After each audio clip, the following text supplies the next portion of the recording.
much for you.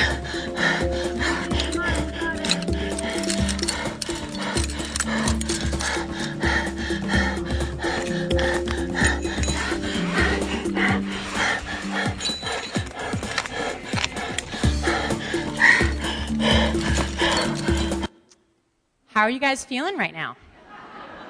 How many people feel a little scared? How many people who feel scared think that feels kind of good? Yeah, all right. We have some believers already in the crowd.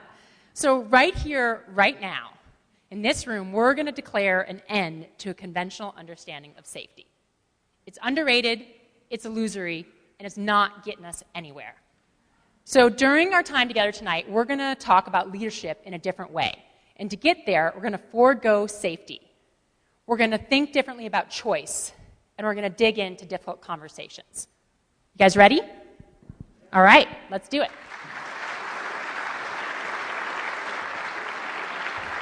I'm 125 feet off the deck. And that crack, the thing I'd been using for all of my security, both for my hands and my feet and for my protection, was gone. And above me was this different color rock that I quickly realized was really soft. So soft that it kind of like fell down just from the strength of your gaze. And at that point I thought, this could go really poorly right now.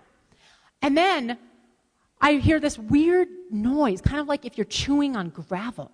And I'm like, what is that? And I keep moving around, I'm reaching and reaching and reaching, and I realize that noise is the 6-inch wide ledge that I'm standing on, eroding with every movement I'm making.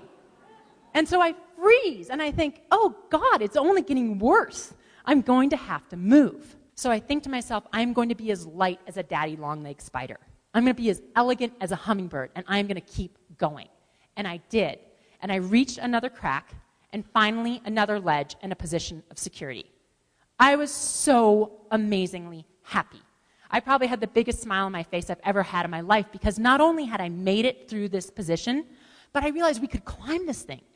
I learned that stability is completely transitory. We can never stay in the same place forever.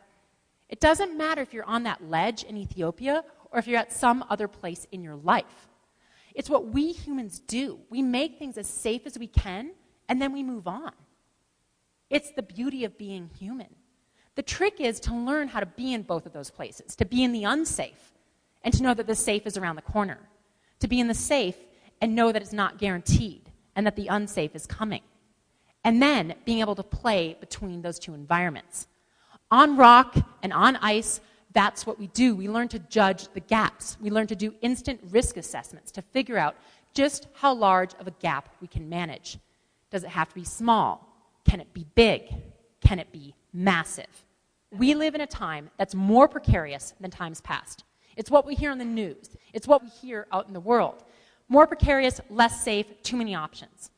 So what do you all do to feel safe in this precarious time? When I arrived in Ethiopia, I understood 0.003% of the coffee world. I had never thought about coffee. I didn't drink lattes. I just thought, well, this would be a cool story. But something in my gut, in my intuition, was pushing me to give it a try. And here's what happened. That first decision kept getting more and more interesting. That's how I recognize a good decision. Does it get more complex? Does it keep feeding your soul? Do you keep wanting to know more and more about it?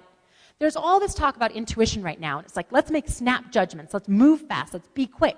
But intuition, when you do it right, is for the long haul. I was not planning on going to that face. It was not our objective. I didn't think I was leading a team to climb a hill.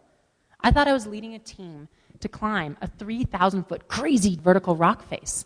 We went on that trip to do a first ascent of the Brandberg, the tallest peak in Namibia. That clip that I showed you at the beginning when I'm hyperventilating, that's from that climb. And it was amazing. First ascent, highest peak in Namibia. But what am I most proud of? That hill that we climbed. It's a thing that I didn't know what that was there, but that my gut led me to, that my intuition brought me to.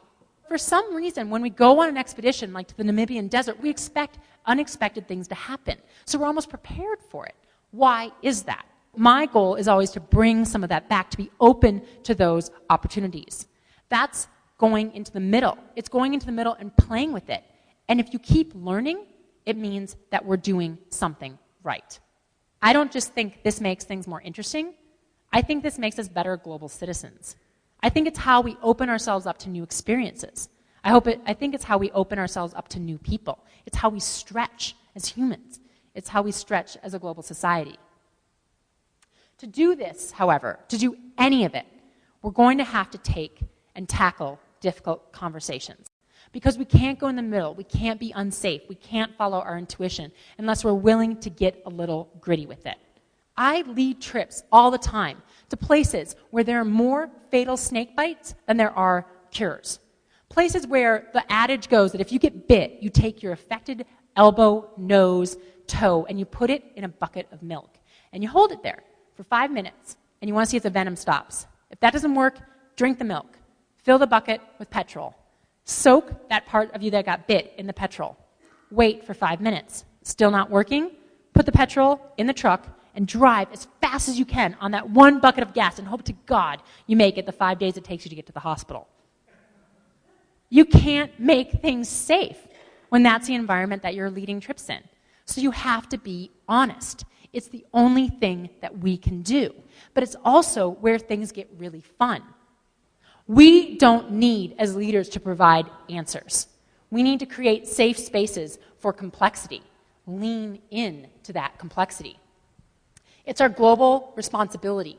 It's definitely our opportunity. I want to close tonight by asking you all to move toward that complexity.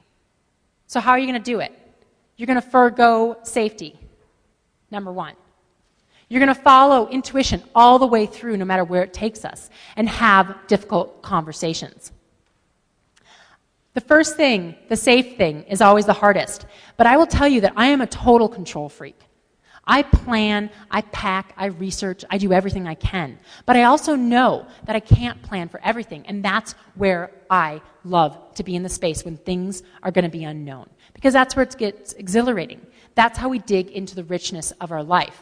And that's how we as leaders lead into the unknown, where you can kind of rub up against the edge in that loose-tooth way, and you can say, oh, that hurts. It feels good. I want to spend some time here because it's interesting, and I'm learning.